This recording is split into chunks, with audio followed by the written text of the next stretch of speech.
Boa tarde a todos. Queria agradecer a presença do ministro Ricardo Salles, do ministro Roberto Rodrigues, que nessa live conosco aqui, junto com o Haroldo, Enio Fernandes da CNA, Miguel do MMA, Marlon do MME, né?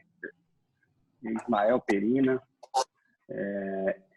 O intuito dessa live hoje é mostrar aí para todos os produtores de cana a importância deles. Eu passo agora a palavra para o ministro Roberto Rodrigues, que está em condução do trabalho. Ok, Gustavo, obrigado pela oportunidade. É um prazer muito grande estar participando desse evento, sobretudo por causa da Orplana. Você sabe que eu planto cana aqui em Guariba, Jabuticabal, desde 1957. Faz um certo tempinho nós plantamos cana por aqui.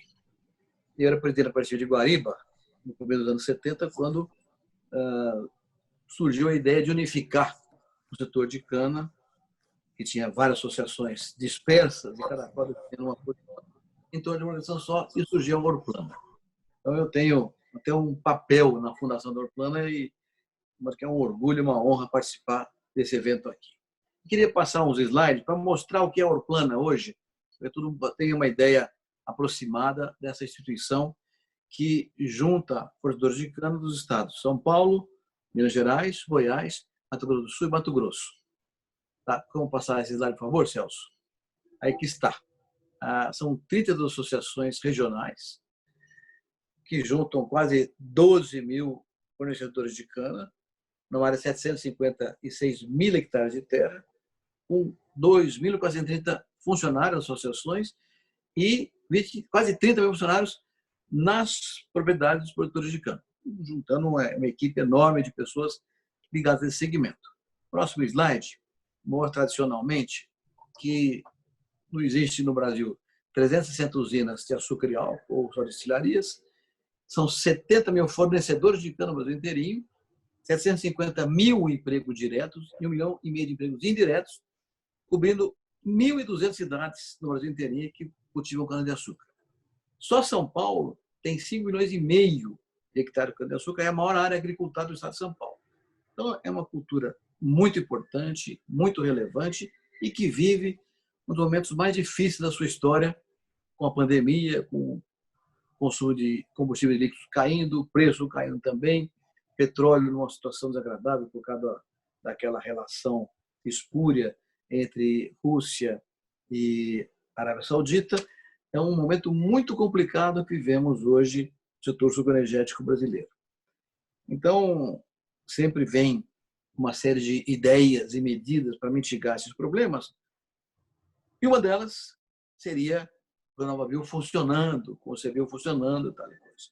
E isso deu margem a uma reunião que o Gustavo organizou aí, pela Orplana, juntando um grupo seleto de pessoas, de lideranças muito relevantes, para colocarem um pouco as suas ideias, a sua posição sobre esse fato. Como é que fica o fornecedor de cana no RenovaBio? Então, vamos começar com a maior autoridade aqui presente conosco, que é o nosso querido amigo, ministro Ricardo Salles, do Meio Ambiente, que tem sido um companheiro permanente ao lado do produtor rural, sobretudo produtor de cana, no Brasil inteirinho. Ministro, muito obrigado pela sua presença. Eu queria iniciar com uma pergunta que foi gestada no âmbito da Orplana. Qual é a sua visão, do ponto de vista ambiental, das externalidades positivas do programa RenovaBio? E como é a sua visão sobre o produtor de cana nesse programa? Muito obrigado pela presença, ministro. Meu caro amigo, ministro Roberto Rodrigues, todos os demais amigos que aí estão e que estão nos assistindo também, para mim é sempre uma grande satisfação tratar do tema setor sucroenergético e todos os aspectos que permeiam o setor. Eu que sou de São Paulo, o estado, como você destacou bem, Roberto, no começo aí da sua fala, o estado que tem a maior área plantada, enfim, que é o ícone da produção da cana-de-açúcar no país e exemplo, a cana-de-açúcar e o etanol para o mundo inteiro. Eu queria começar, antes de responder especificamente o que você me perguntou, relatando, quando eu estive com o meu colega ministro Bento Albuquerque no G20, no Japão, na reunião de ministros de Meio Ambiente e ministros de Minas e Energia, o Brasil foi muito elogiado pelo seu papel na parte de biocombustíveis, combustíveis renováveis, né? Fontes renováveis de energia e, sobretudo, de combustíveis. Eu me lembro que o ministro Bento e eu estávamos lá na reunião do G20 e o Brasil foi amplamente elogiado pela sua história no setor e o RenovaBio em especial. Quer dizer, foi citado lá na reunião do G20 a nossa proposta, a nossa experiência, enfim, e aquilo que vai se concretizando, que é o RenovaBio, e que é exemplo para o mundo. Quer dizer, nós termos combustíveis renováveis, que respeitam o meio ambiente, que são produzidos de maneira sustentável, que não são dependentes de recursos públicos para ficar de pé na sua lógica, que contam com a eficiência, enfim. Eu acho que nós só temos realmente aspectos positivos para tratar de todas as questões que orbitam o tema RenovaBio e setor sucroenergético. Em especial, aí a parte que me toca, a questão ambiental. As externalidades, todos os aspectos que estão aí, que redundam em torno do tema do RenovaBio e da produção do etanol no Brasil e do mercado que se estabelece para as melhores práticas. Nós estamos falando aqui de redução das emissões de gás de efeito estufa, redução do consumo de combustíveis de origem fóssil, de uma prática de plantio, enfim, todas as tecnologias que nós temos, que são, na verdade, de preservação do meio ambiente, né? Eu me lembro de um estudo que foi feito ainda na época que eu era secretário de Meio Ambiente no Estado de São Paulo, eu não era ainda ministro, mostrando o aumento da área de cobertura vegetal, de recuperação de áreas de preservação permanente e de reserva legal, promovido justamente pelo plantador de cana, né? Nós estamos falando aqui de quem planta. Então, o fornecedor, o produtor de cana-de-açúcar, aquele que está lá recuperando a APP, a reserva legal, ele tem boas práticas. São Paulo fez lá atrás a eliminação da queima, mecanização, enfim, nós temos todo um track record aí de coisas positivas do setor e que culminam agora no RenovaBio com um exemplo para o mundo.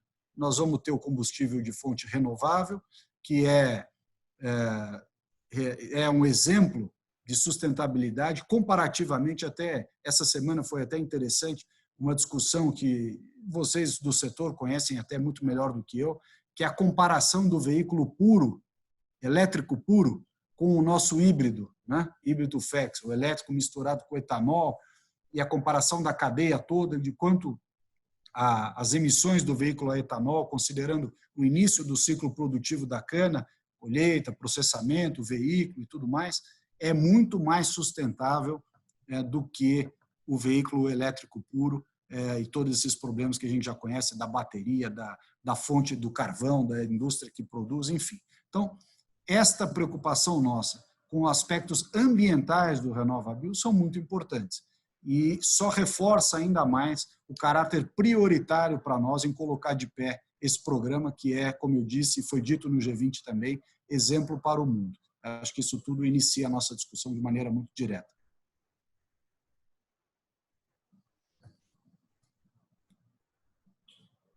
Eu não estou ouvindo o Roberto aí. Perdão, esqueci de ligar aqui o microfone aqui. A sua fala é muito relevante. Eu vou dar alguns dados que provam o que o senhor está dizendo aí. Por exemplo, a matriz energética brasileira tem 43% de renovável. 43% renovável. No mundo, é 13%. Então, nós estamos muito acima do mundo em termos de renovabilidade. Esse é o mais ou menos conhecido. Mas um número que ninguém sabe, desse 47% que é a área renovável nossa, 14% nega cana-de-açúcar.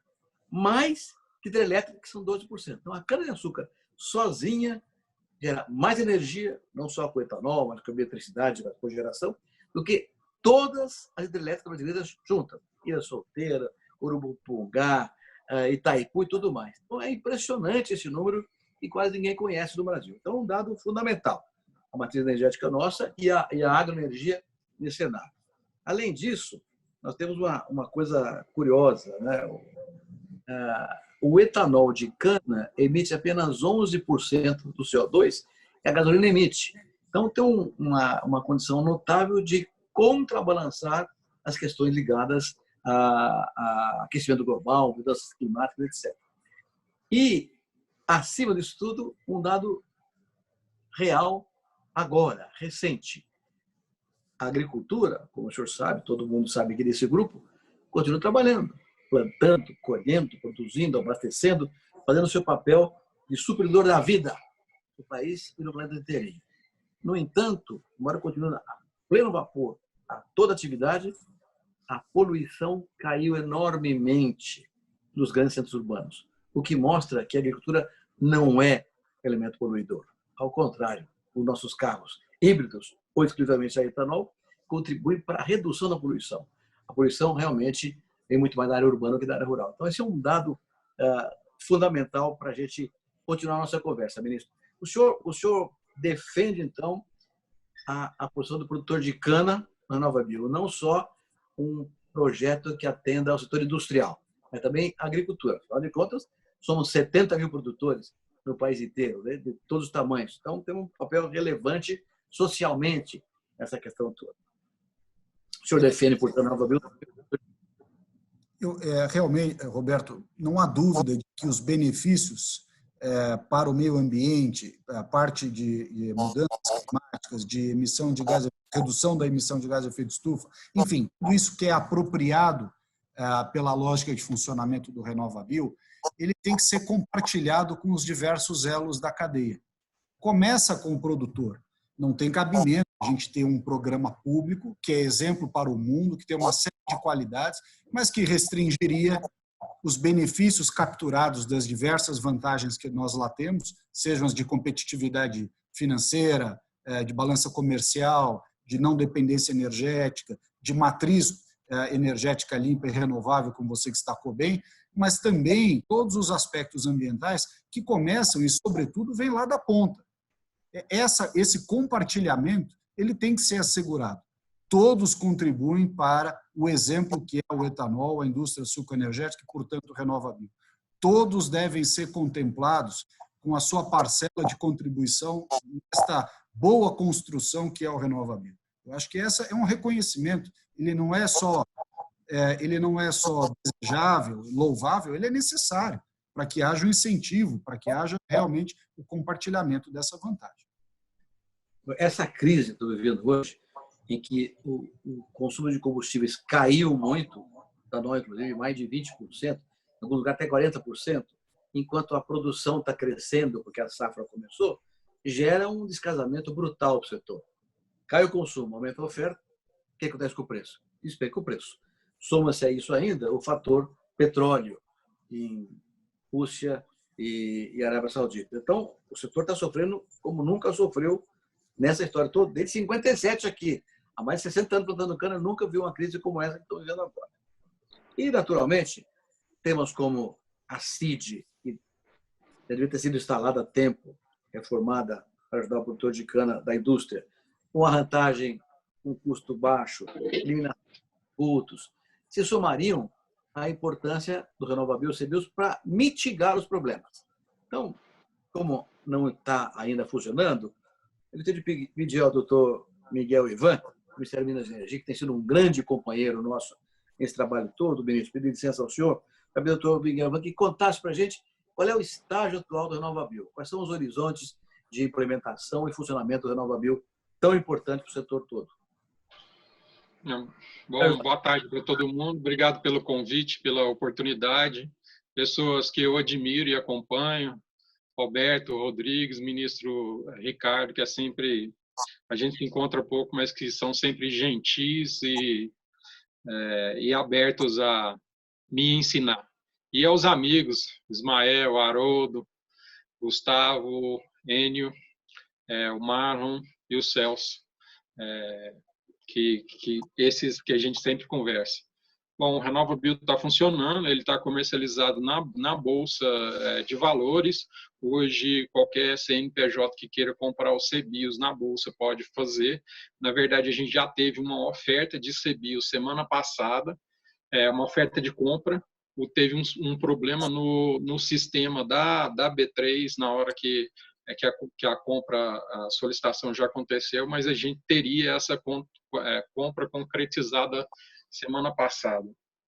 O problema é que também o ofertante, aí o produtor, quando viu o valor da compra, aumentou em 50% o preço do CBio e acabou não fazendo nenhum negócio. Então, acho que hoje o problema do RenovaBio é a ganância.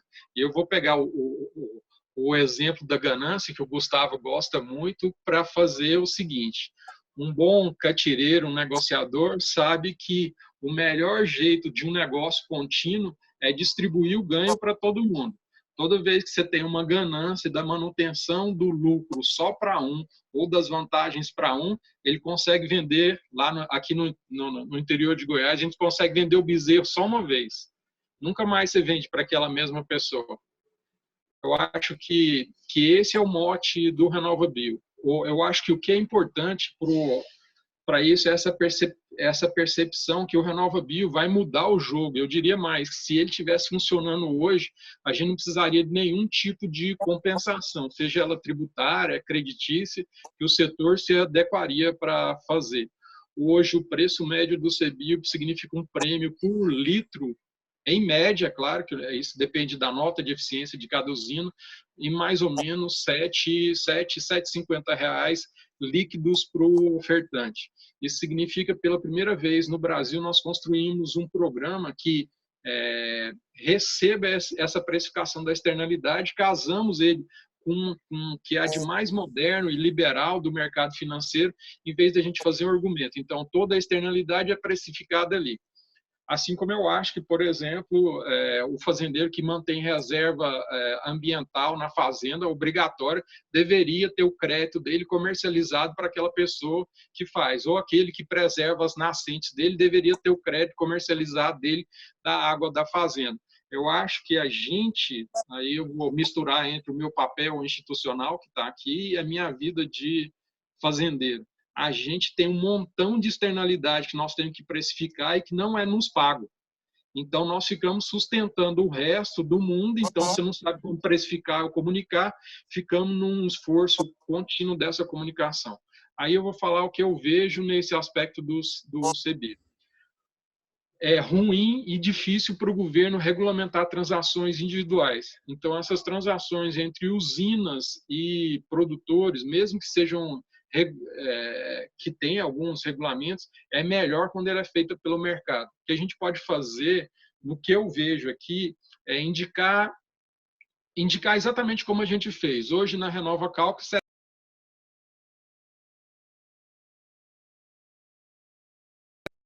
é vindo da área rural. Então, hoje, para o fornecedor, a parte agrícola é aquela que captura carbono. E se não entenderam o RenovaBio é o primeiro medidor de externalidade que captura carbono no ciclo de vida. Significa que o cara que usa etanol ou biodiesel no seu carro, ele, na verdade, está capturando carbono no total da atmosfera. Isso equivale, e aí o Ricardo já sabe, equivale a todas as árvores plantadas na Dinamarca, Suécia, Suíça, Bélgica, Inglaterra, Escócia, hoje. Isso a gente pegou os números de árvores plantadas hoje e o efeito. Se o efeito for captura de carbono, ele já é um. A outra coisa do RenovaBio, que às vezes é muito esquecido para falar, é o seguinte: quem opta pelo RenovaBio abre mão, inclusive, do desmatamento legal. Ou seja, no Brasil existe uma possibilidade legal de você fazer expansão, e talvez a nossa lei seja mais restrita que tem. O ministro Ricardo sabe melhor do que eu. Mas no RenovaBio, não só a gente aceita participar do programa, mas como a gente abre mão do desmatamento naquela área para fazer. Então, você tem que fazer uma compensação em árvores dispersas. Então, a gente também está preservando o meio ambiente. Eu acho que é isso, que eu acho que o grande problema é equilibrar a negociação, o negócio em si, como é que vai ser feito transacionado isso? Restringir a ganância e distribuir os ganhos para todo mundo ganhar no longo prazo cada vez mais. Eu acredito isso como, Roberto, eu acredito isso como princípio. Então, eu acho que a questão do valor como princípio. O mercado regularia isso, certo? O mercado isso. regular. Então, tem que ter oferta no mercado. que está trancando a oferta? Por que a oferta não cresce mais para crescer BIOS? O que está trancando isso? Se ela tiver uma oferta abundante, o mercado vai regular. Oferta e procura e o preço é o preço adequado para o mercado. O que está faltando para o mercado crescer? E uma outra pergunta na mesma linha. Eu tenho ouvido gente séria, economistas importantes, criticando a Renova BIOS, dizendo que é um subsídio para o setor. Como é que você responderia a essa questão? Eu acho que você e o Ricardo, que passa como ministro, sabe como é isso. É assim, a vida é cheia de muita gente que não sabe nada, mas que tem voz para falar. E essas pessoas estão para falar. Quem fala do Renova Bio, geralmente, eu já conversei com economistas super famosos, que estão todo dia escrevendo em jornais no Brasil. Eles não sabem nada. Não sabem nada como funciona o Renova Bio. E pior, não tem o interesse nem de saber. Já formou a mão que o usineiro só vive de subsídio, e aí ele acha que é isso. Ele acha que o agronegócio brasileiro só vive de subsídio, acha que é isso. Acha que o fazendeiro só é um destruidor da natureza e só vive isso, e esse é o discurso que é repetido infinitas vezes, né? Então, eu vou falar para esses economistas, e eu, Roberto, deles eu não tenho medo nenhum. Os que eu conversei não sabem o que é Renova Bio, não têm ideia do que é Renova Bio. Renova Bio é baseada numa teoria econômica mais moderna, que o Ronald Coase, que ganhou o Prêmio Nobel de Economia, que é o mercado de externalidades. Então, ele era um hiperliberal e ele falava que toda vez que a gente consegue construir um mercado para precificar a externalidade, reduz o custo de transação, essa é a melhor ação de alocação de mercado. Ele falava isso na época dele, ele usava o exemplo de pesca a baleias, para vocês verem como estava atrasado naquela época. Então, ele tinha uma solução para acabar com as pescas de baleia precificado.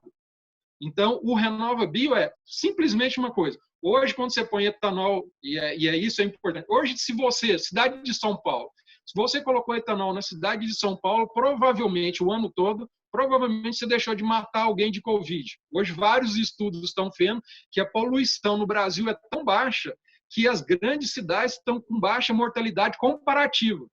Porque a Harvard acabou de fazer o estudo, a Universidade de Sorbonne acabou de fazer o estudo. Quem usou etanol porque emite menos particulado na emissão salvou vidas no caso de uma pandemia, porque essa pandemia é de pulmão. Então, é essa externalidade que não é precificada. Então, o que o Renova Bio é precificar essa externalidade e deixar o mercado acordar. E a outra coisa que é assim, uma baixa visão desses economistas, aí é a chance de falar, né? A baixa visão desses economistas é o seguinte: quando eu vendo 1 tonelada de carbono para uma pessoa lá na Noruega, ela quer preservar e retirar carbono. O preço desse carbono vem para o produtor de etanol no Brasil ou de biodiesel. Isso reduz o preço para o consumidor brasileiro. O consumidor vai pagar menos vendendo crédito de carbono lá para a Noruega ou para o resto do mundo. E uma vez que ele venda esse crédito de carbono, quando ele baixa o preço do etanol, hoje o que baixa o preço da gasolina no Brasil é o etanol. O etanol é o bem que compete, que cria competição entre o preço da gasolina. Se a gente consegue vender esse crédito de carbono, que está hoje na Bolsa de Valor, qualquer estrangeiro pode comprar, para um outro país, é a transferência da renda para um serviço ambiental que o brasileiro presta e que hoje ele não recebe. E é um serviço que é repassado diretamente no custo da gasolina e do etanol para o consumidor brasileiro. E do diesel, porque 12% hoje do diesel é biodiesel nas máquinas pesadas. Ficou sem som de novo, Roberto? Não, estou funcionando aqui, estou ligado aqui. Agora voltou. Houve 2 testemunhos importantíssimos. O ministro de Estado de Meio Ambiente, que reconhece as externalidades do Renova Bio e defende o Renova Bio. E o doutor Miguel Ivan, que teve um papel fundamental na montagem desse processo todo e que é um apaixonado pelo setor e que deu uma dimensão aqui importante. Quem é contra não sabe o que está falando. E a questão sensacional do que existe é que o Renova Bio, o CBio, pode ser um fator que mitigue ou mitigaria, se tivesse em plena vigência agora, a crise que estamos vivendo nesse momento, sem CID e sem outros fatores de remuneração ao produtor. No entanto, o doutor Miguel Ivan, na sua última frase, disse: o CBio vai ajudar muito o produtor de etanol, o produtor de biodiesel, mas não falou do fornecedor de cana. Então, agora, eu quero provocar o Haroldo Torres, que é gerente do projeto do PSEG. Haroldo tem estudado muito esse tema. Haroldo, vamos complementar o que foi dito agora pelo doutor Miguel, pelo ministro Ricardo Salles. Uma pergunta para você. Como é que você vê o papel do produtor de cana nesse cenário? E ele deve se preparar a participar de que forma do RenovaBio e do CBios? Por favor, Haroldo, a palavra é sua. Bom, primeiro eu queria agradecer à Orplana pelo convite. É um enorme prazer estar aqui com grandes pessoas e especialistas do setor sucroenergético. Eu vou aqui, acho que todos devem estar acompanhando um pouco a minha tela, vou fazer uma apresentação rápida, muito mais para a gente tentar identificar efetivamente o papel do produtor de cana dentro do programa RenovaBio. E para isso, o que nós vamos fazer aqui? Vamos primeiro fazer uma breve conceituação, né? Essa conceituação se refere, como o próprio Miguel disse, tudo está baseado no CBio. Então, o CBio se refere aí a 1 tonelada de CO2 equivalente que foi deixado de emitir. E quando nós olhamos o próprio conceito do que é o CBio, embora esteja aqui numa fórmula, mas veja que nada mais é do que o volume produzido e vendido efetivamente de etanol pela unidade agroindustrial, vezes a sua nota de eficiência energética, vezes o volume elegível e a massa específica e o poder calorífico inferior do próprio etanol.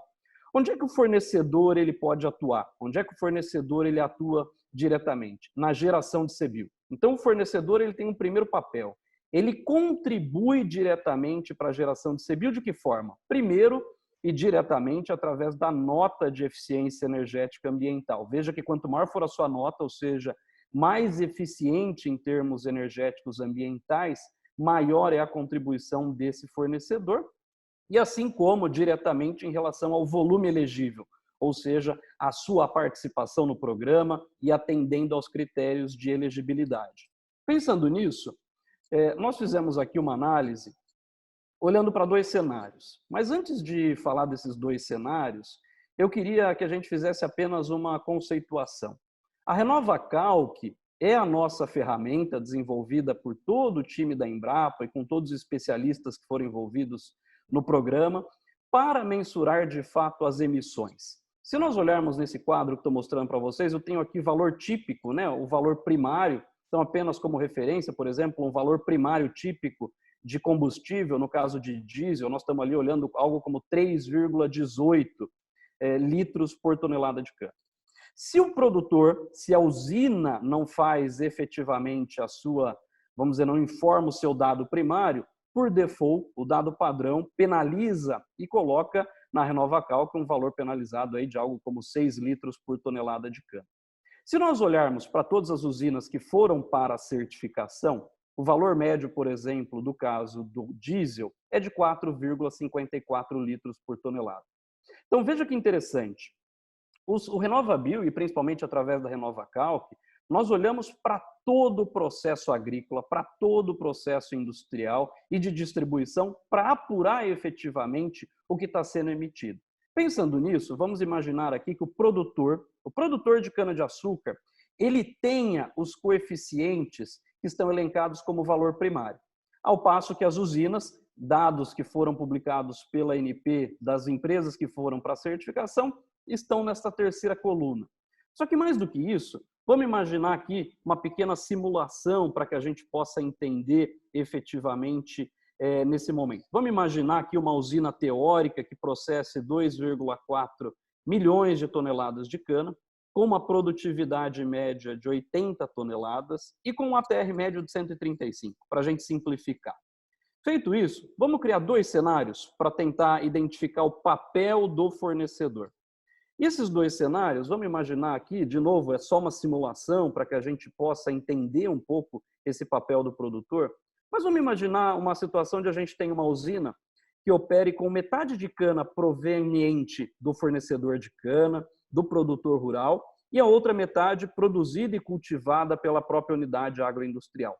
Na situação 1, eu estou colocando aqui uma usina que tem 36% do seu mix de produção com açúcar e o complementar com etanol. Na situação 2, eu estou trazendo aqui uma usina que tenha uma outra situação, ou seja, uma destilaria autônoma, não produz açúcar. Nesse caso, vamos imaginar ainda 4 cenários dentro dessa minha primeira situação. Lembre-se que a minha primeira situação era 50% de cana própria, 50% de fornecedor, e que ela tinha um mix ali com 36% de açúcar e o complementar de etanol. Vamos imaginar 4 cenários. O primeiro cenário, onde o produtor é inelegível. O inelegível, entendo, para o produtor, ele opta por não participar do programa, caso não queira, ou até mesmo que ele não fornece os seus dados, ou até mesmo que não atinge os critérios de elegibilidade. O segundo cenário, vamos imaginar que todos os fornecedores entram aí com seus dados de forma default, o dado padrão. Num terceiro cenário, vamos imaginar que entra metade, metade padrão e metade primário. E, por fim, todos entram com seu dado primário. Então, olha que interessante, o produtor, para ele participar do programa, quando eu falo de dado primário, é importante aqui, todos os produtores que estão nos ouvindo, é que a questão do dado primário envolve do fornecedor, neste momento, do produtor rural, um aumento do nível de gestão documental. Entenda a gestão documental aqui, que ele tenha, de fato, os dados referentes ao seu consumo de combustível, ao consumo de fertilizantes, e que esses dados sejam passíveis de auditoria por ocasião da certificação. Então, para que o produtor ele possa participar, e nós vamos discutir isso mais à frente, é importante um primeiro contexto ligado à gestão da documentação. Mas mais que isso, eu acho que aqui é o ponto central da minha discussão. O ponto central de toda essa nossa discussão é o seguinte: todas as usinas, quando nós avaliarmos, elas têm uma medida de eficiência. E essa medida de eficiência nós vamos chamar aqui de quantos litros, em média, uma usina precisa produzir ou comercializar para gerar um CBIO. Veja que o melhor cenário é o cenário 4. O que é o cenário 4? É o cenário onde eu tenho 50% da cana vinda de fornecedores e onde esses 50% desses fornecedores entram com seus dados efetivos, ou seja, o fornecedor tendo a sua eficiência energética ambiental, coletou os seus dados, passou pelo processo de certificação. No último cenário, que é a última coluna desse quadro, eu tenho que a usina precisa de 758 litros produzidos ou vendidos para gerar um CBIO. Ao passo que, vamos pegar o outro extremo, se o produtor ele não participa do programa, ou se o produtor ele é inelegível, veja que a usina precisa de 1.648 litros para gerar um CBIO. Então, desta primeira análise, talvez isso aqui é o maior ponto que eu queria trazer. O produtor de cana, quando participa do programa, ele contribui para a geração de CBIO. Ele aumenta a geração de CBIO. E, por outro lado, o contrário é importante a gente enfatizar. Veja que se o produtor ele é inelegível, se o produtor não participa do programa, ele penaliza a agroindústria, ele penaliza o elo industrial, de tal forma que, neste momento, assim como o Miguel colocou, o Miguel, que para mim já é um bioeconomista, disse muito bem, ou seja, essa externalidade ela tem que ser compartilhada. Mas para ser compartilhado, o produtor ele precisa participar. E quando o produtor ele participa do programa, ele aumenta o fator de geração de CBIOS da usina. Na segunda simulação que a gente fez, só para mostrar e ratificar essa nossa análise, se fosse uma destilaria. Quando ela é uma destilaria, nas mesmas condições da primeira simulação, a gente tem um resultado muito parecido. Só que veja que eu pioro ainda mais a situação, ou seja, quando o produtor não participa, a usina precisa de 1.824 litros para gerar um CBIO. E quando esse produtor ele participa, entra com seus dados, com a sua eficiência energético-ambiental, tendo se certificado, tendo seus dados, esse valor ele cai para 826 litros no caso, 823 litros que eu preciso produzir e vender para gerar um CBIO.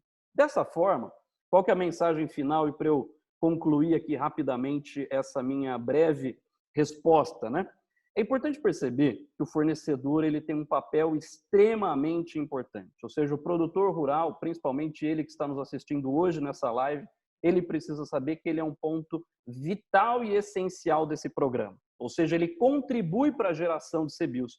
E como ele tem, na premissa que nós assumimos inicialmente, uma maior eficiência energético-ambiental comparativamente à cana própria, veja que mesmo num cenário para cada 1% de fornecedor que deixa de participar do programa, eu acabo tendo uma penalização maior do que 1% na geração de CBIOS. Além disso, a gente sabe que o fornecedor, então, ele vai contribuir para uma melhor conversão de litros de etanol por CBIO. E também, como os outros colegas colocaram, é o elo agrícola que contribui para a maior parte do processo de descarbonização. Ou seja, é a área agrícola, através da fotossíntese, que faz, de fato, esse recolhimento de todo o processo. É importante olhar, o elo industrial, ele acaba emitindo, assim como a distribuição. Então, a descarbonização, ela está, de fato, na área agrícola. E esse efeito da descarbonização vai se refletir para o produtor rural, ou seja, vai chegar para o produtor rural, no médio e longo prazo, uma receita incremental. Portanto, é preciso que o produtor passe a olhar também para o RenovaBio como uma oportunidade de retorno financeiro em função de tudo aquilo que ele faz em termos de eficiência energética ambiental. E, por último, é importante de que, sem anuência do produtor, ou seja, se o produtor ele não informar os seus dados, ele não der o consentimento à unidade industrial, e ele sendo, por exemplo, inelegível, ele penaliza a agroindústria. Ou seja, mostra o que eu estou querendo trazer e enfatizar aqui nessa nossa conversa, é que o produtor rural ele tem duas contribuições muito fortes. O primeiro é que é da área agrícola que provém a descarbonização e que, quando ele não participa do programa, indiretamente ele acaba penalizando a usina, a unidade industrial. Portanto, eu diria que todos os produtores rurais que estão nos assistindo, os produtores precisam, neste momento, entender que, a partir de agora, existe uma tarefa muito grande a ser feita pela frente. E essa tarefa envolve não só a negociação da repartição dos benefícios financeiros relacionados a essa receita proveniente do CBIO, mas um outro ponto extremamente importante que essa live reforça para nós é o papel do associativismo, é a união que o produtor rural tem quando se junta, quando propõe medidas de forma coesa e quando propõe medidas justamente através de associações como a que nós estamos observando aqui agora. Então, além de todo o apego e todas as questões e benefícios sociais trazidos pelo produtor rural, nós precisamos enfatizar o papel que ele tem do ponto de vista ambiental e a sua importância dentro do RenovaBio. E o principal ponto é que o produtor precisa fazer essa lição de casa, se preparar para o programa, porque caso ele não participe, ou até mesmo se ele não der a anuência dos seus dados e informar a agroindústria as suas informações, ele acaba penalizando a usina. Então, é um ponto extremamente importante de dizer que nós temos um programa que é inovador, não só do ponto de vista das correções das externalidades, e temos aqui, então, um problema social, no caso, corrigido por essa externalidade positiva do etanol, mas também levando renda, enfatizando o aumento da eficiência no campo. Eu acho que essa é a maior contribuição que a gente pode ter do programa sobre o aspecto do produtor rural, ministro. Roberto. Oi. Ismael. Vale mais. Posso me posicionar? Claro. Eu gostaria, primeiramente, de cumprimentar o ministro, o Ricardo, você, Roberto, que nosso eterno ministro, todos, Miguel, Marlon, todos os colegas aí de bancada. E como o ministro Ricardo Salles não deve ficar com a gente o tempo todo, ele tem um compromisso agora brevemente, eu queria dirigir algumas palavras especialmente a ele, depois eu falo um pouquinho do Miguel, do Marlon e das outras pessoas que participaram ativamente disso. Eu acho que esse momento que a gente está vivendo é super importante e caracteriza muito aquilo que o ministro Ricardo Salles vem falando ao longo de todo esse tempo no que diz respeito à poluição. E o Miguel, salvo engano, levantou um pouquinho dessa tese que os grandes problemas do meio ambiente residem nas cidades, né? Por mais que a gente trabalhe, se esforce para mostrar isso para a sociedade, esses números vêm sendo dia a dia mais presentes com esse lockdown que aconteceu nesses últimos dias, com essa parada temporária. Então, deixar aqui para o ministro Ricardo Salles um tremendo de um voto de força para que ele continue com toda essa energia dele para resolver os problemas graves que nós temos com poluição e que ele sabe muito bem, porque ele vivenciou a Secretaria do Meio Ambiente aqui de São Paulo, ele sabe muito bem aonde reside o problema. Então, o ministro Ricardo Salles é um tremendo de uma honra para mim estar podendo participar nessa live aqui com o senhor, procurando mostrar... E gratidão a ele, profunda gratidão pelo trabalho dele, que não é mole. Então, doutor Ricardo, eu sei que teu tempo é exíguo, mas eu não poderia deixar de passar sem fazer esse comentário. A gente vivencia, eu, o Roberto, o Gustavo, o Miguel, o Marlon, vivencia um pouquinho dessa coisa aí de Brasília e sabe o quanto o senhor tem se empenhado para que essas questões sejam trazidas às claras e deixando cada vez mais o Brasil numa posição de líder nessa questão ambiental. E fica aqui o meu muito obrigado pessoal, mas que ele não é pessoal, é de uma gama de produtores e de todas as atividades pelo seu trabalho que o senhor tem realizando nesse ministério. Muito obrigado. Olha, meus caros amigos, acima de tudo, amigos, Ismael, grande amigo, obrigado pelas suas palavras. Essa luta é uma luta de todos nós e vocês estão nela de maneira muito mais próxima, profunda e há mais tempo dedicado do que eu. Eu tenho a honra de poder ter me juntado a essa trincheira do bom senso, da defesa da produção agrícola brasileira, do setor sucroenergético, porque somos realmente um exemplo de sustentabilidade para o mundo. Eu queria contar para vocês, em poucas palavras, aquele desafio que nós passamos no final do ano passado na COP de Madrid, na COP 25.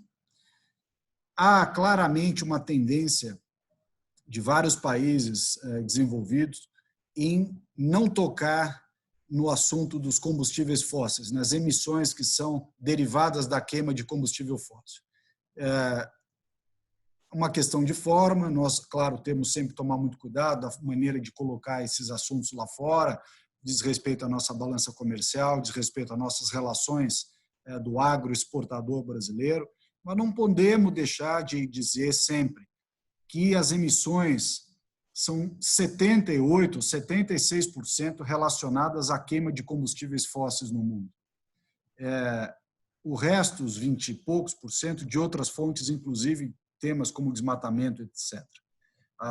Os temas ambientais urbanos, a ausência de saneamento, a má gestão do lixo, né, dos resíduos sólidos, ou seja, 75% do volume, 76% do volume das emissões são derivados de combustíveis fósseis, e a resposta para isso que nós estamos dando com o RenovaBio, com o nosso etanol, com o trabalho dos produtores, dos plantadores, da indústria, enfim, de todos os elos desta cadeia, esta resposta é a resposta que tem que ser dita, redita, reafirmada, falada novamente, mostrar que nós somos exemplo disso.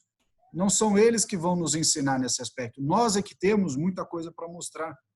E o exemplo do RenovaBio, no aspecto de gestão do próprio setor, se organizar, de ter as externalidades para mostrar e ter as vantagens, e todos compartilharem o resultado desse trabalho, e a sociedade poder ajudar através do emprego, do uso cada vez maior do etanol em substituição à gasolina, do biodiesel, enfim, tudo isso é algo que precisa ser dito e relembrado a cada momento.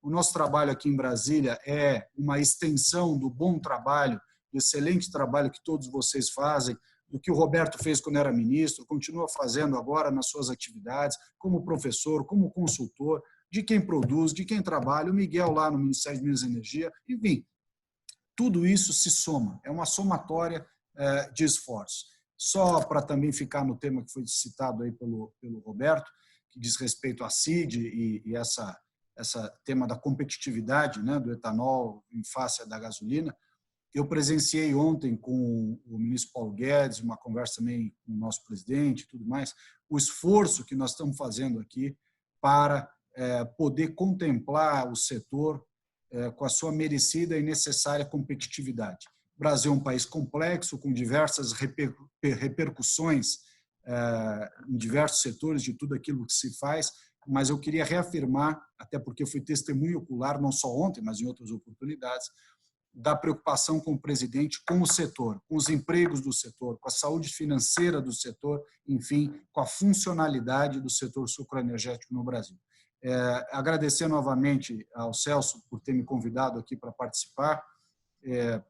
Sempre um prazer estar com todos vocês. Eu, infelizmente, preciso sair aqui porque vou a uma reunião do Ministério das Relações Exteriores, mas deixo o meu abraço, reafirmo o nosso apoio, o reconhecimento da importância do RenovaBio e de todo o setor, começando pelos plantadores, pelos produtores de cana, que estão lá no elo do início dessa cadeia e que têm feito um excelente trabalho.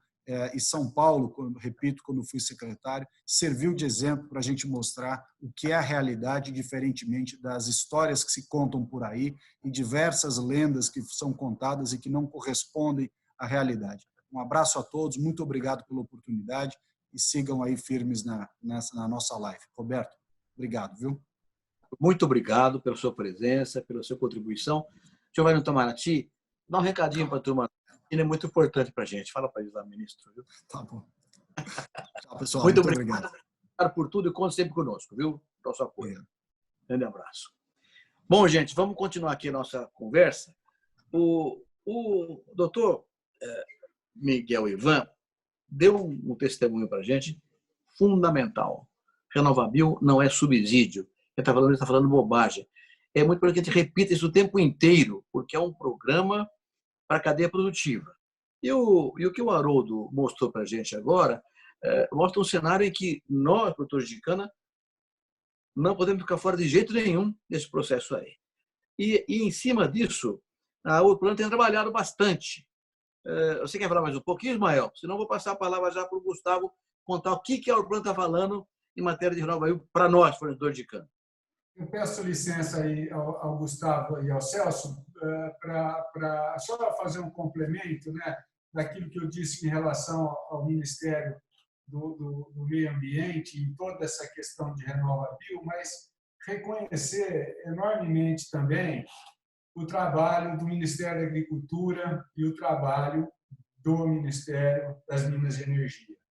E aqui representado nas pessoas do Miguel e do Marlon, que foram, assim, talvez as duas pessoas que a gente mais teve contato nesse período e pôde até, tranquilamente, eu posso afirmar que nos tornamos amigos pessoais, tamanho foi o grau de relacionamento que nós tivemos. Então, aqui, valorizar o nome da Urplana, porque a Urplana participou ativamente das discussões do RenovaBio desde o seu início.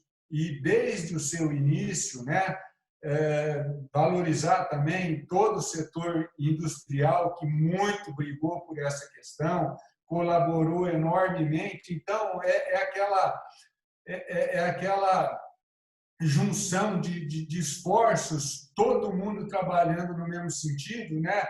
O Miguel fala com muito mais propriedade que eu, mas tivemos uma legislação desenvolvida e aprovada a toque de caixa, como poucas legislações aconteceram no âmbito da Assembleia da Câmara Federal, na velocidade que foi. Então, também a você, Miguel, toda a equipe lá, as pessoas, o Márcio, que não está mais, todas as pessoas que tiveram seu empenho, pessoal do Ministério da Agricultura, que a ministra Tereza era para estar aqui com a gente, acabou de me passar uma mensagem também que, infelizmente, está com um probleminha de saúde, nada sério, mas teve que sair meio às pressas para casa, não estava bem, mas que deixou aqui a sua mensagem também de total apoio e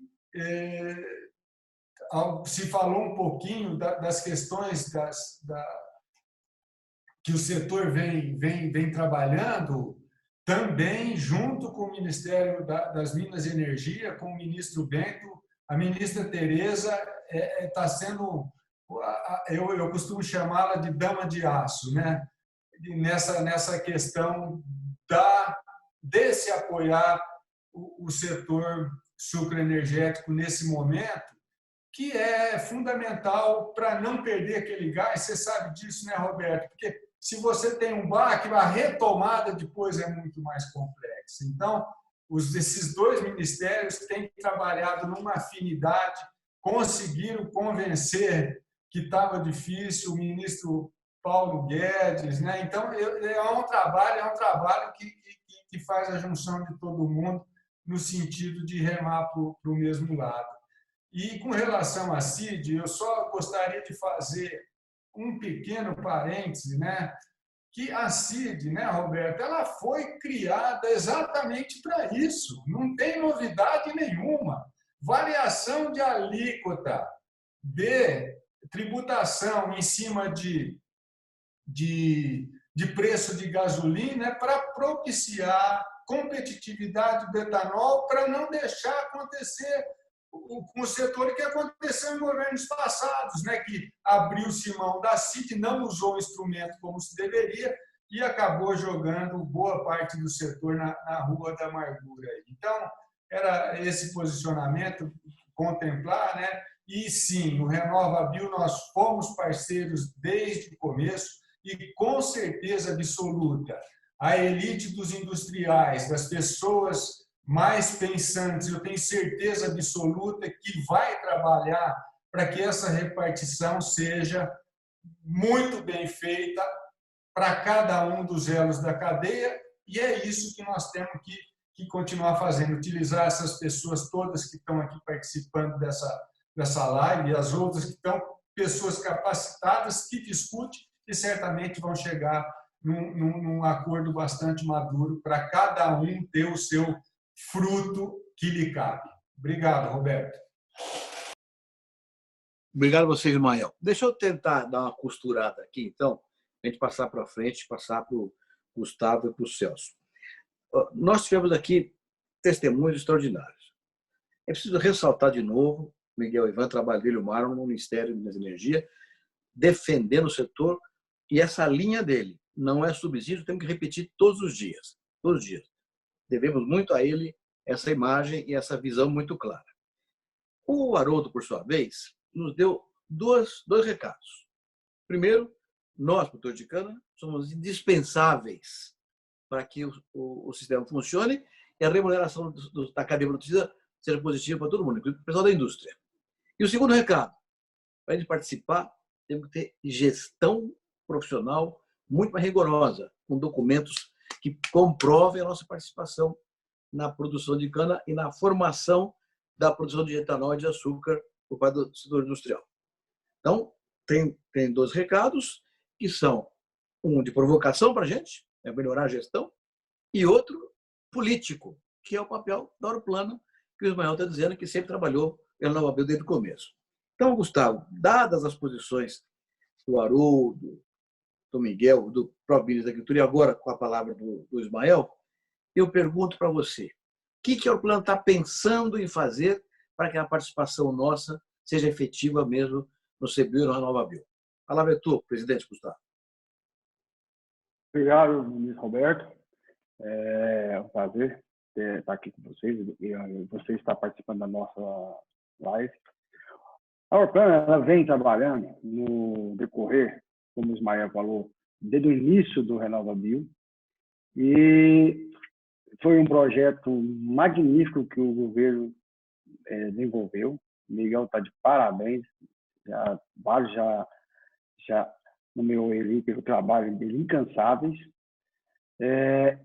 Então, a Aeroplano, ela, junto com o PSEG, nós fizemos esse trabalho que o Haroldo mostrou, e ficou claro na nossa visão, Roberto, que o CBio, oriundo de uma propriedade, de um produtor rural, ele é mais que devido ser dele, tirados os custos.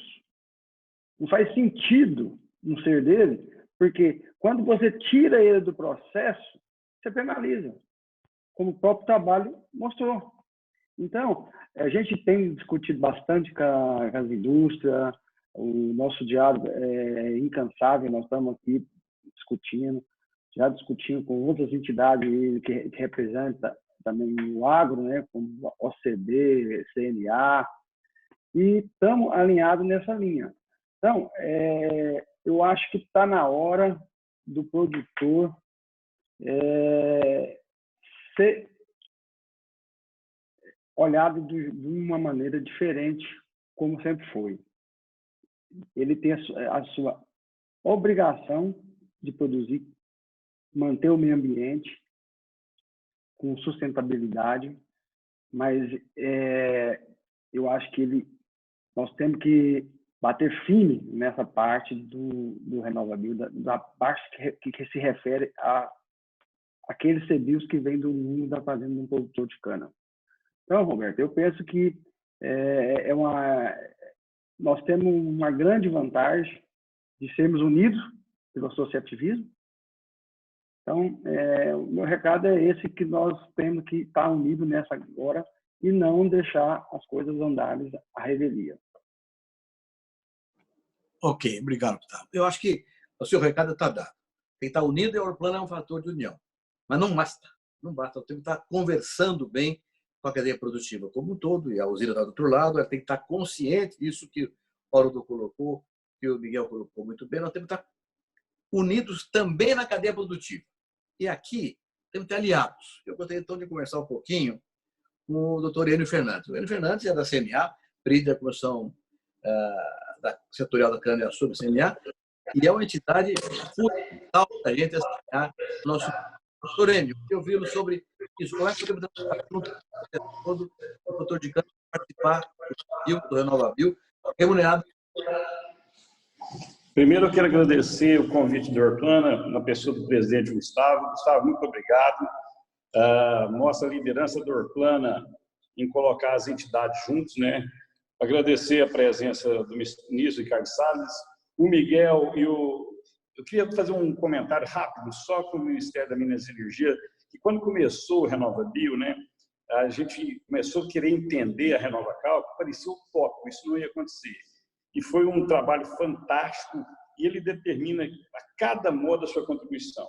Dito isso, os aspectos técnicos já foram apresentados pelo Haroldo, pelo Miguel, por todos vocês. E os ganhos que são merecidos pelo produtor. Mas o mais importante, eu acho que o senhor foi muito inteligente, doutor Roberto.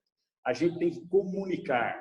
Eu fico olhando outras cadeias produtivas e outros setores. Eles são extremamente unidos e são unos no seu discurso, né? E às vezes a gente vê uma certa poluição, uma comunicação meio turva entre unidades industriais e produtores. E na liderança do Gustavo, na liderança de toda a Orplana, que a nossa associação faz parte, né? Da PMP, a CNA, nós somos um grupo, e esse grupo, às vezes, esse caminhar para o encontro de troca de informações e construir pontes, às vezes não é perfeito. Mas nós melhoramos muito de alguns anos para cá, foi fantástico isso. E o industrial também está entendendo o seguinte, não tem setor produtivo forte com elos da corrente fraca, porque você perde muita representatividade social. Isso é claro em outros setores. Eu gosto de olhar muito, doutor Roberto, é o setor da soja, né? O setor da soja anda muito unido. Você mexeu com o produtor de soja, ele se organiza, ele apresenta dados, ele faz movimentação. O setor canavieiro, lógico, o nosso volume de hectare é menor, mas nós estamos aprendendo rapidamente a conversar unidos, focados. Esse é o primeiro ponto. Outro ponto que eu queria completar aqui rapidamente, nós temos N externalidades. Todos nós que somos do setor sabemos. E às vezes a gente passa de en passant por isso. O Miguel falou das vantagens que a gente entrega ao meio ambiente, o ministro falou, mas o que acontece? Qual que é a nossa dificuldade de passar isso para a sociedade? Na minha visão, às vezes a gente tinha que ser mais articulado. Como isso? A gente chamar outros setores que também estão presentes nos CBIOS. O exemplo é o óleo de soja. 70% do óleo de soja, 70% do biodiesel é óleo de soja. Ele é um setor importante. A gente agregaria isso, né? Temos um novo ator no mercado de etanol, que é o mercado do milho. São 3 bilhões, 2,8 bilhões de litros, mas são mais atores. Todos esses atores, devido à sua competência, à sua contribuição, eles capturam mais ou menos carbono. Se a gente conseguir montar essa interlocução em todos os setores, unindo essas entidades, liderados pela Orplana, liderados pela CNA, andando em conjunto, é impossível a gente não atingir o sucesso. Por quê? Porque o próprio setor industrial vai entender a nossa presença como um interlocutor ativo com a sociedade. Quando o setor sucroenergético fala, a indústria fala, até injustamente, às vezes ela é má compreendida. Agora, quando o produtor de cana-de-açúcar do interior fala, quando o produtor de milho fala, quando o produtor de soja fala, quando a cidade do interior fala, a voz vem do interior, você atinge o grande centro, você atinge a liderança. Então, eu acho que o senhor foi perfeito nisso, nessa comunicação. Nós temos que continuar aumentando essa nossa comunicação, essa interlocução, mais coesos, e eu, como sugestão para o Gustavo, tentaria puxar tanto o produtor de milho, a Abramilho é um ator importante, né?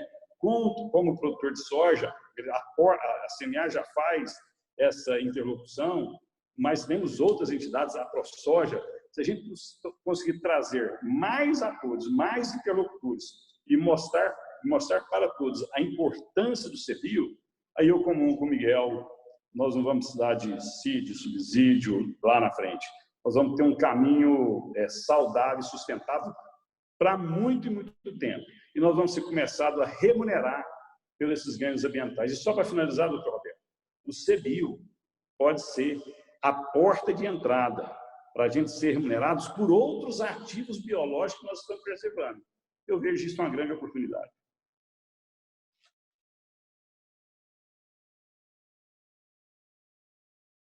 O doutor Rural, ele conhece esse assunto. Outros biológicos, nós plantamos árvore, temos que ser remunerados por isso também. Eu queria agora passar para lá, estamos caminhando para o final aqui, meio rapidamente, mas eu gostaria de ouvir muito o Marlon. O que ele nos conta da visão dele desse processo todo? E depois eu quero ouvir um pouco mais o pessoal da Orplana, o Celso, o que eles estão achando daqui para frente, com a fundamental participação da CNA e da OCB. Temos que estar juntos nesse processo. Está certíssimo o que você falou. Muito obrigado, viu, Marlon, por favor. Nisso, Roberto, queria agradecer muito ao Orplana, agradecer na pessoa do Celso, agradecer ao Ismael, ao Gustavo, agradecer ao senhor a oportunidade de me dirigir ao senhor, né? O senhor que foi meu ídolo, né? Eu já estou no Ministério de Minas e Energia há 16 anos, né? Lembro quando me encontrei com o senhor em alguns eventos do etanol, né? E eu me lembro da discussão que se tinha à época, quando o etanol foi apresentado no mundo, antes até mesmo dos Estados Unidos ter o RFS, e o senhor falava isso, né? E havia um debate que parecia insano, das pessoas quererem comparar a gasolina com o etanol, e o senhor tinha que explicar que o etanol tinha benefícios ambientais em relação à gasolina, até que chegou um momento, com impertinência de uma entrevistadora, ou uma jornalista na Europa, se não me engano, o senhor falou, não, vamos fazer uma proposta aqui, vamos beber durante um mês aqui 50 ml de álcool, você bebe 50 ml de gasolina, vamos ver quem fica vivo no final do mês, né? Ou seja, às vezes esse debate do CBIO, que o Miguel colocou, da parte econômica, de quem não entende o programa, às vezes a gente vai ter que explicar o óbvio e ter a paciência de mostrar a dinâmica do programa, como ele funciona, para que as pessoas também possam ter essa compreensão. Como eu disse, eu estou no Ministério há 16 anos, mas nesses últimos 3 anos em que a gente pôde mergulhar a fundo no processo produtivo, né, eu compreendi mais deste processo do que nos meus 12 anos pregressos, 12, 13 anos pregressos, e fico muito feliz pelo fato de o Miguel ter trazido essa visão tão revolucionária de uma política pública tão inovadora e moderna, e que mudou a percepção do Ministério de Minas e Energia. Vocês que sabiam e conviveram com o Ministério de Minas e Energia sabem como era antes e como é agora, né? Nesta visão que clarificou toda essa percepção de uma matriz mais equilibrada, de uma matriz energética que valoriza e que responde àquilo que sempre se perguntou ao Ministério de Minas e Energia: qual o papel do etanol na matriz energética? A gente pôde, com muito mais clarividência, com muito mais número, com muito mais ciência, a partir dessa visão do Miguel, fazer toda uma modelagem de uma política pública que vai se expandir naturalmente para outras esferas do Ministério, não tem nenhuma dúvida. Então, queria agradecer essa oportunidade, dizer que a gente está à disposição, a casa de vocês, agradecer as gentis palavras do Ismael, tenho ele como amigo também, sem dúvida alguma, assim como todos vocês que estão aqui na live, ao Celso, todos vocês, né? Estão aqui, são parceiros nossos. Muito obrigado. Obrigado, Marlon, pelo apoio e pela sua contribuição de 16 anos. Eu me lembro, no Japão também, a nossa briga lá no Japão para levar o etanol para frente. Trouxemos o Koizumi ao Brasil. Eu trouxe aqui na usina São Martinho para mostrar para ele o que é etanol. Eu falava com o primeiro-ministro do Japão sobre etanol. O que ele podia imaginar? Um monte de garrafa de etanol, né? Então, um tonel de etanol. Quando ele viu aquele mundo de garapa saindo virando álcool, ele entendeu. Fizemos um acordo com o Japão que funcionou até hoje. Bom, então, muito obrigado. Gente, nós precisamos caminhar aqui para um pouco de objetividade agora. Nós vamos ter um resultado concreto isso aqui. Nós já ouvimos o que podíamos ouvir das pessoas do governo, da academia e também do Gustavo Pelorplana. Eu queria, então, passar a palavra para o Celso, para ele ir conduzindo uma resposta efetiva.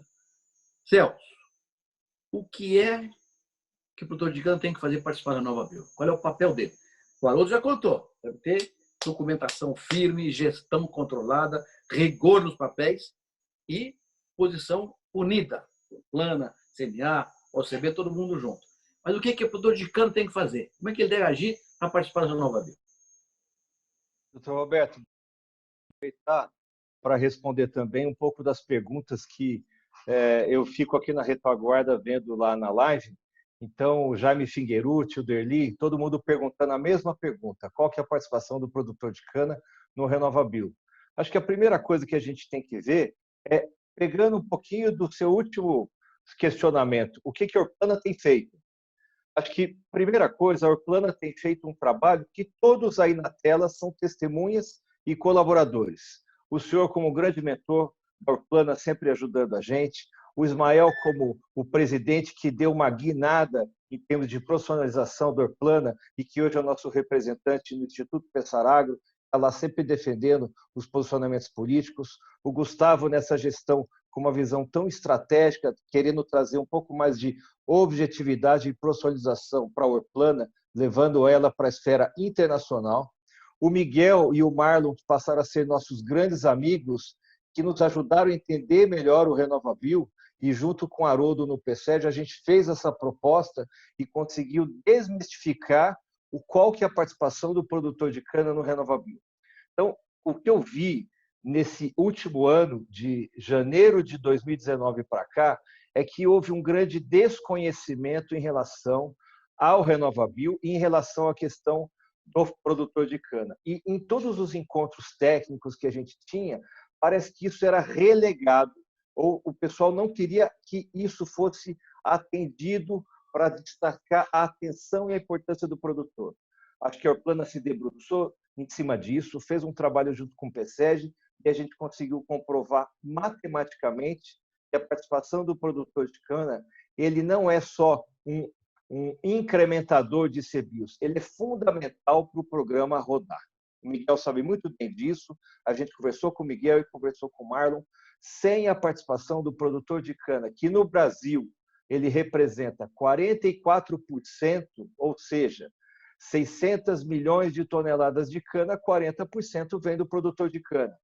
E é através da área agrícola que os ganhos que vão aparecer vão surgir a partir do momento em que a atividade agrícola desmistifique como que ele pode melhorar os resultados ambientais dentro da atividade agrícola. Então, muita gente perguntou qual que é a participação do produtor. Em 25 de março de 2019, foi feito um trabalho de remodelagem do Consecana, que a gente chamou de atualização do modelo Consecana e que tem 4 pontos principais. O primeiro ponto trouxe uma premiação em relação à qualidade da cana do produtor, que melhora a pureza do caldo na indústria. O segundo ponto é uma remuneração variável prevalecendo e valorizando o produtor eficiente que se profissionaliza gradativamente. O terceiro ponto, que tem a ver com a nossa conversa, é a participação do direito proporcional do produtor de cana no CBIO. E a gente está exatamente nesse momento numa fase de apuração dentro do Consecana sobre essa participação. É fato notório de que tanto indústria como produtores, pela Orplana e pela Única, junto no Consecana, já bateram o martelo de que essa participação existe. Então, respondendo à pergunta do Odilon, que me fez aqui, o Odilon Lima aqui na retaguarda, o Jaime, a participação já é um fato. O que está faltando agora é a gente definir essa participação, a fundamentalidade e o percentual de direito. Tá? O quarto ponto, que eu acho que o que a gente conseguiu trazer para uma clareza e transparência, que foi assinado nesse novo acordo do Consecana, que indústria e produtor vão trabalhar buscando a sua sustentabilidade e a profissionalização, defendendo os seus direitos como produtor de cana. Isso está lá no documento. Acho que o que a gente tem agora é uma fase de peregrinação para mostrar para as associações, para os produtores, que ele já faz parte. O papel dele é monitorar as suas informações, pedir o seu direito de propriedade, de saber se ele pode entrar ou não com decisão dele. Essa decisão não é imposta, não é a indústria que fala, você está no RenovaBio. O RenovaBio ele tem que ser transparente. Então, acho que fica aqui um claro testemunho e mais um recado. Vocês estão vendo essa live pelo Canatube. No Canatube, nós temos inúmeros episódios de temas trazendo a profissionalização do produtor, mudança em termos da sua visão em relação a conjunturas que vem bater a sua porta. E tem uma apresentação feita por nós, eu e o Haroldo, falando sobre preparando o produtor de cana para o futuro. A gente estava esperando essa live para agora lançar o filme que é o detalhamento desse trabalho que nós fizemos, né, Haroldo? Que discute a participação do produtor de cana no CBIO. Esse filme está pronto.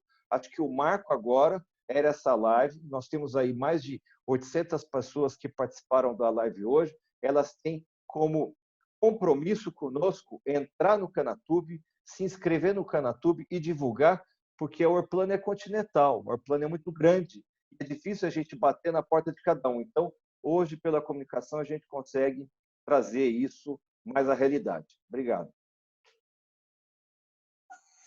Ok, Celso, muito obrigado. Acho que podia a gente ir caminhando aqui então para o encerramento. Eu acho que vamos fazer um apanhado geral aqui, dizendo o seguinte.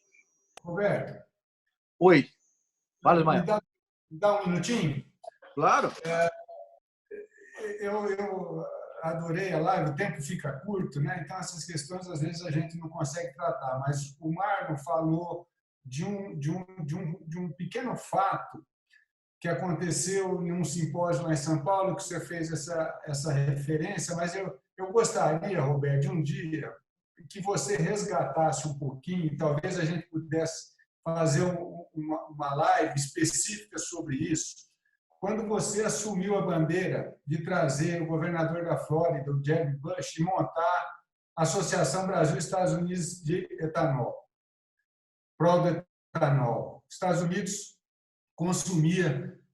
produzia, salvo engano, 15 bilhões de litros e pularam para 50, 60 e foram responsáveis por tirar do mercado de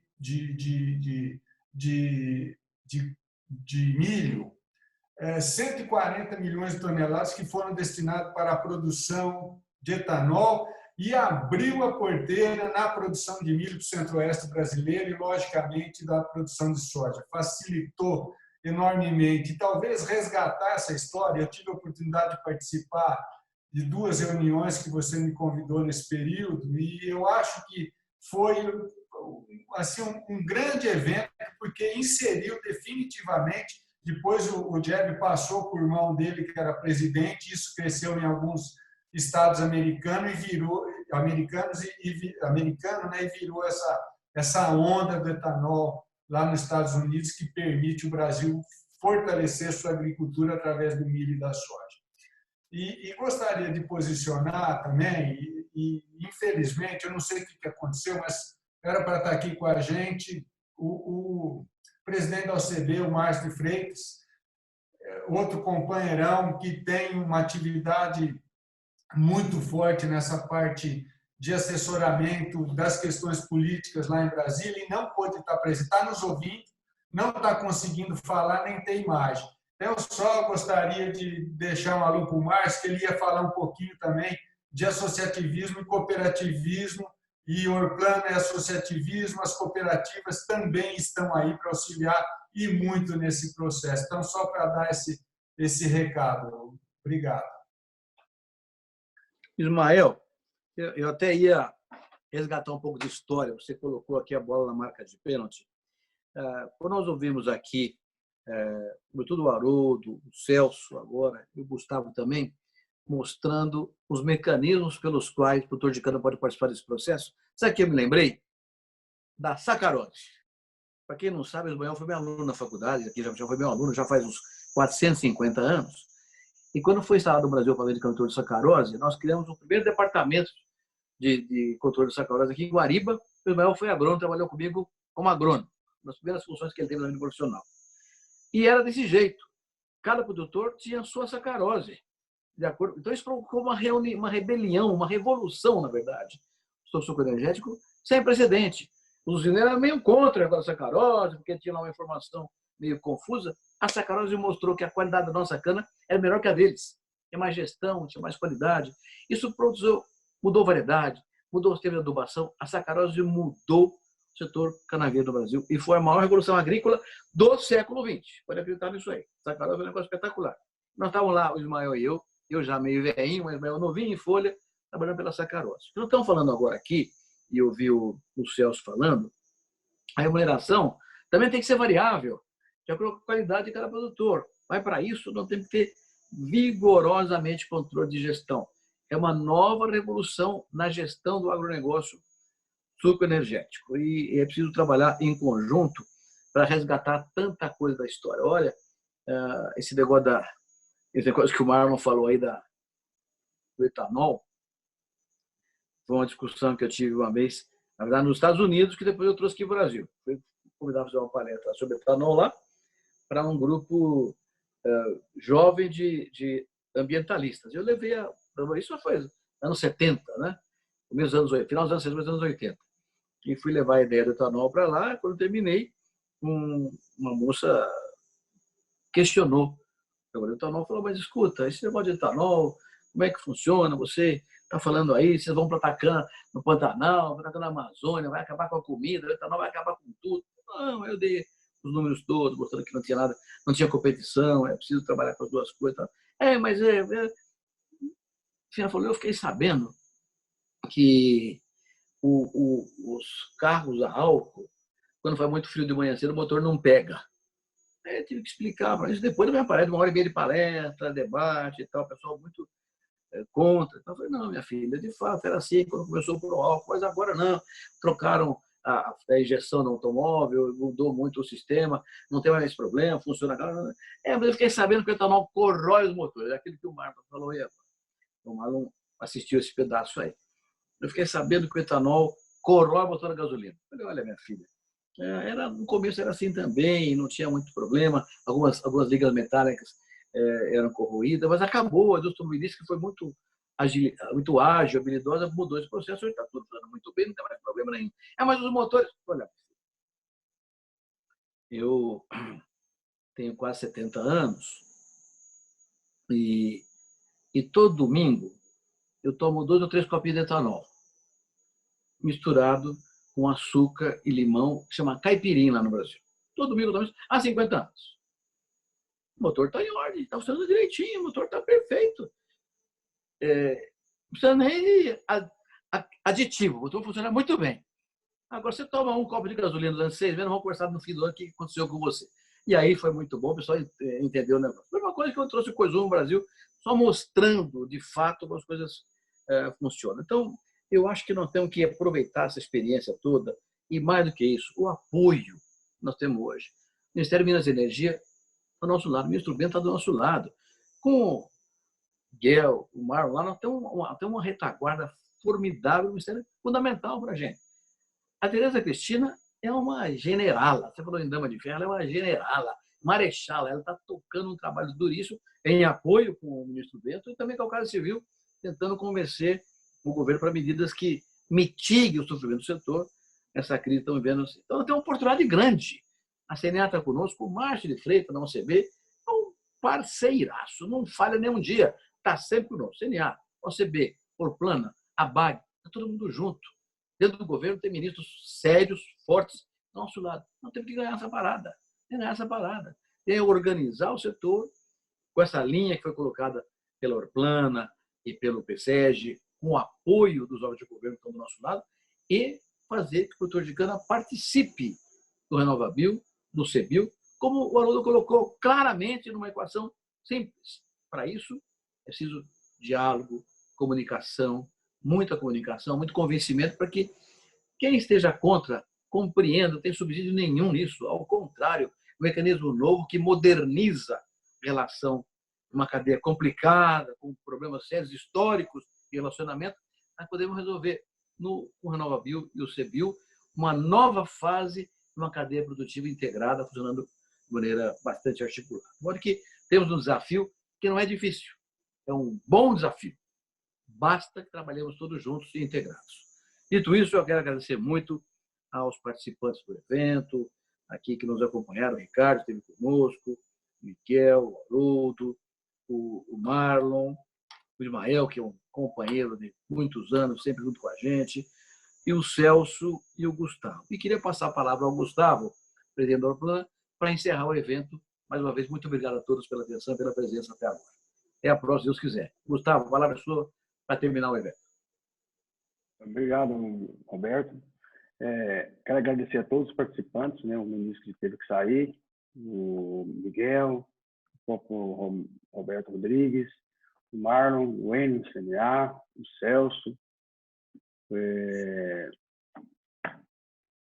E deixar Gustavo, antes de você terminar, eu só quero agradecer em nome do Ministério de Minas e Energia. O Almirante Bento é realmente um entusiasta do setor de biocombustível. Só fazer minha parte institucional, Roberto, que depois o ministro me chama lá para conversar. Agradecer o Ricardo Salles e agradecer a ministra Tereza, que é sempre companheira. A última live ela me mandou uma mensagem, eu não respondi ela. Como ela não me respondeu de novo, aí eu não sei como vai fazer. Ela fez assim, Roberto: Miguel, quero falar com você. Eu respondi: se for para convidar para um cargo maior, diga que eu aceito. Se não for, eu vou falar que a senhora me convidou e eu não aceitei. E ela nunca mais me respondeu, viu, Ismael? Se encontrar com ela, fala para ela me responder. E agradecer a outra mensagem aqui, porque eu recebi um montão de mensagem, Roberto, como é difícil esse negócio da comunicação, como o papel da Orplana, das associações da cooperativa é complexo. O Ricardo Salles estava aqui e eu falei que o CBio podia capturar carbono no ciclo de vida. É que, cientificamente, isso não está pronto no CBio. A Embrapa, Meio Ambiente, Unicamp fez. E os cientistas mandaram: Miguel, a gente não captura carbono ainda, a gente só mitiga a relação do CBio. Porque, às vezes, você está comunicando, aquela hora eu estava comunicando para o ministro Ricardo Salles, o que eu queria? Que ele me ajudasse a vender CBio no exterior. Mas, quando você está falando uma coisa e tem muita gente, como é complicado juntar. Então, eu reconheço o Celso, aí Gustavo, Ismael, o trabalho, o Roberto, que já fez isso muitas vezes, o trabalho de como a comunicação é complexa para esse setor. Eu acho que vocês, os plantadores de cana, os produtores, vão conseguir por dois caminhos. Um é cooperando e se juntando, e o outro é esclarecendo essa comunicação, falar para um público específico, uma linguagem específica. Então, eu peço desculpas aos cientistas, a parte da Embrapa, que funciona muito bem, que é a Embrapa Meio Ambiente, que ajudou para caramba, e estou respondendo para meus colegas lá, Roberto, porque senão você sabe que na hora que terminar a live eu tenho que responder 200 zaps de pesquisadores aqui. Muito obrigado. Obrigado, Gustavo, pelo convite. Obrigado a todos. Obrigado, Miguel. Então, a gente agradece muito a sua participação, que é fundamental. Você, para nós, é um exemplo aí desse programa. A gente respeita muito a sua opinião e temos você como um grande amigo. E ao demais todos, agradecer a todos, agradecer aos participantes, aos produtores de cana que nos assistiram, que aí, o intuito dessa live é levar conhecimento para vocês, nossos associados da Orplana e de suas associações filiadas. Então, e mais uma boa noite a todos e que Deus ilumine a todos. Boa noite. Doutor Roberto. Diga, Celso. Só compartilhar aqui, então, a gente está encerrando. Então, eu peço para a Fernanda. Fernanda, compartilhe a tela de agradecimento, que é importante a gente passar aí. Quem que está nos ajudando? Celso, antes da minha encerrar com essa tela, quero convidá-los, vocês, Orplana, Gustavo, você, o Ismael. Ismael, vamos convidar o Miguel e o Marlon para vir depois da pandemia aqui para Guariba, fazer reunião conjunta nossa para discutir juntamente com o Haroldo, com o Enio, os mecanismos, temos que avançar nesse processo aí. Juntos, com um pouquinho de etanol, açúcar e limão. Vai valer a pena. Roberto, a última vez que o Ismael me chamou para sair era para eu e o Márcio pegar o carro. Eu estou esperando até hoje. Eu acho que o Márcio inventou esse negócio da pandemia só para não deixar eu andar no carro dele. Ô, Celso, você é um mal agradecido, mas a Fazenda Santa Isabel nos espera. Infelizmente, por conta da pandemia, a AgriShow foi cancelada e a gente estava buscando um trabalho forte aqui para o que fez com o Blairo, quando ministro, fazer com a ministra Tereza Cristina, que ela viesse um pouquinho, conhecer um pouquinho do nosso setor aqui. E isso acontecendo, né, Roberto? Essa turma que está ao vivo aqui nos ouvindo está convidada e a gente vai certamente poder ter uns momentos de convívio muito bacanas. E obrigado a vocês pela oportunidade de estar aqui. E vamos trabalhar, né, gente? Vamos trabalhar, que tem trabalho para caramba. Fernandinha.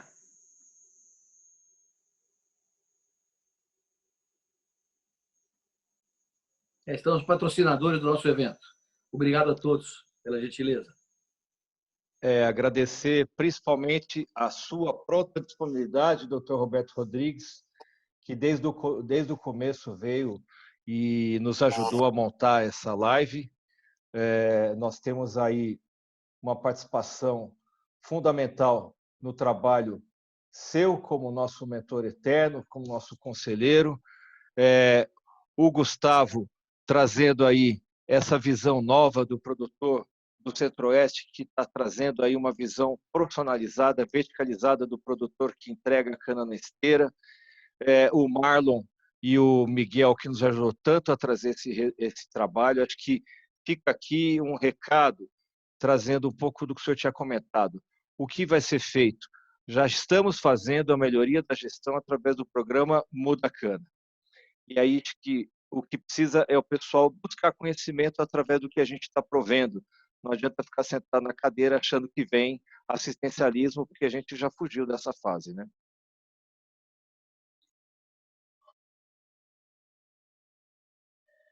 Muito bem, encerramos aqui a nossa live. Muito obrigado a todos.